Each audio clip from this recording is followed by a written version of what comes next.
तो एक तरफ रूस है, यूक्रेन पर लगातार बमबारी कर रहा है, तो दूसरी तरफ नेटो और अमेरिका रूस पर प्रतिबंधों की बमबारी कर रहे हैं। कल तक जो यूरोपीय देश रूस के अहम सहयोगी हुआ करते थे, अब वो रूस को कंगाल करने पर आमादा है। फिलहाल रूस ने भी दुश्मनी निभा रहे देशों पर पलटवार शुरू कर दिया है।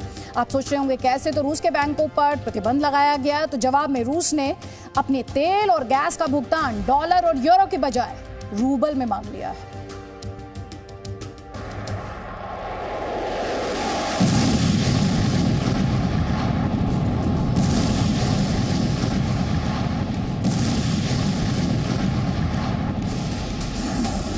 चौबीस फरवरी को रूस ने यूक्रेन पर हमला किया। दुनिया के सबसे घातक हथियार यूक्रेन के शहरों को खंडहर बनाने लगे। यूक्रेन के राष्ट्रपति वोलोदिमीर ज़ेलेंस्की नेटो देशों के सामने रूस के मुकाबले के लिए घातक हथियार मांगते रहे।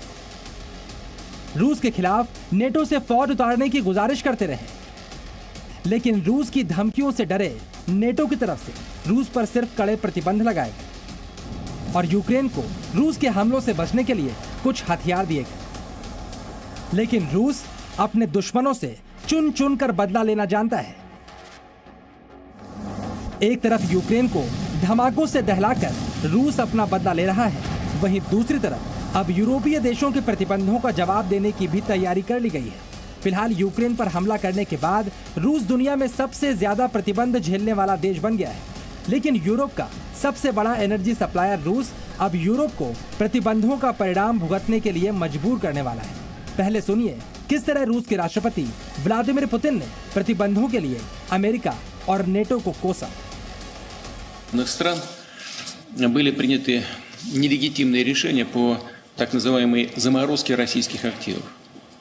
И вот этот коллективный Запад фактически подвел черту под надежностью своих валют. अमेरिका और नेटो देशों ने अपना काम कर दिया, लेकिन अब बारी रूस की है। अमेरिका ने रूस से गैस और तेल का निर्यात पूरी तरह से बंद कर दिया है, लेकिन यूरोपीय देशों के पास इसका विकल्प नहीं है। वहीं रूस पर प्रतिबंध लगाने के बाद कई यूरोपीय देशों में तेल और गैस के दाम आसमान छू रहे हैं। ये स्पेन की तस्वीरें हैं, जहां पर लोगों ने फ्यूल की बढ़ती कीमत की वजह से हड़ताल और प्रदर्शन शुरू कर दिया है। लोग सड़कों पर हैं क्योंकि तेल और गैस के बढ़ते दाम नीचे नहीं आ रहे। ऐसा हाल यूरोप के कई देशों का है और अब रूस के राष्ट्रपति व्लादिमीर पुतिन ने बड़ा फैसला करते हुए रूस के तेल और गैस के बदले यूरोपीय देशों से डॉलर की बजाय रूबल में पेमेंट मांगा है। При этом хочу отдельно подчеркнуть, что Россия продолжит, безусловно, поставлять природный газ в соответствии с объемами и по ценам, по принципам ценообразования, зафиксированным в заключенных ранее контрактах. चलिए अब आपको इस फैसले की वजह भी बता देते हैं। पहली बात कि पुतिन यूरोप को समझाना चाहते हैं कि यूरोप के साथ सौदों में उनकी ही शर्त चलेगी। दूसरा, पुतिन को यह भी मालूम है फिलहाल यूरोप के पास रूसी गैस का कोई विकल्प मौजूद नहीं है। और तीसरी बात, इससे लगातार गिर रही रूसी करेंसी रूबल को भी मजबूती मिलेगी, जो फिलहाल कई दशकों में अपने सबसे निचले स्तर पर आ गई है। आप भी सुनिए अमेरिका के राष्ट्रपति जो बाइडेन ने कितनी शान से रूबल की साख गिरने को अपनी सफलता बताया था। The totality of our economic sanctions and export controls are crushing the Russian economy. The ruble has lost, and now many of you know this in detail, lost more than half its value. You know what the value of a ruble is versus a dollar? You need 200 rubles to equal $1 today. लेकिन अब Putin ने अपनी मुद्रा की ताकत बढ़ाने का तरीका भी निकाल लिया है। विशेषज्ञों का भी मानना है रूबल के समर्थन में उठाया गया ये कदम यूरोपीय प्रतिबंधों के असर को कुछ हद तक कम कर पाएगा। गाज़प्रोम ने किसी वेस्टर्न कंट्री को गैस रूबल के बदले में बेची थी, और अब जो उन्होंने अनाउंसमेंट की है इस कॉन्टेक्स्ट में, तो मुझे लगता है कि ये जो उन पे और आर्थिक प्रतिबंध लगाए जा रहे हैं, वो उसका पुतिन का आप इसे एक जवाब की तरह भी देख सकते हैं। और साथ ही साथ इसका जो इमीडिएट फॉल आउट हुआ है, उससे रूबल मजबूत हुआ है यूरो और डॉलर्स के मुकाबले में।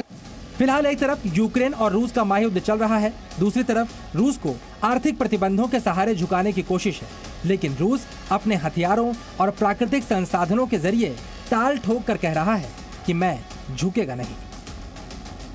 ब्यूरो रिपोर्ट, जी मीडिया।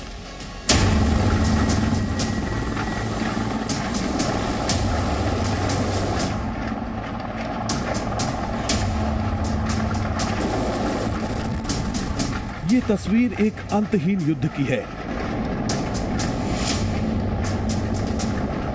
युद्ध जिसके बारे में पोप जॉन पॉल द्वितीय ने कहा था कि इंसानियत की हार का नाम युद्ध है।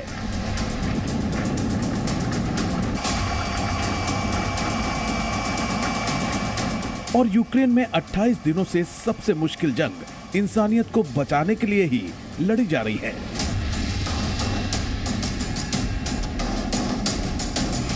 आग और धमाकों के बीच एक ऐसी जंग जो भावनाओं और उम्मीद के सहारे लड़ी जा रही है।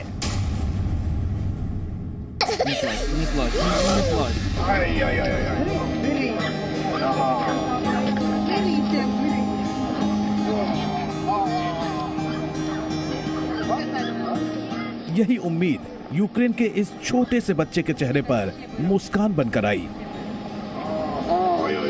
Presenting B News app, available on Google Play and App Store. Download it now.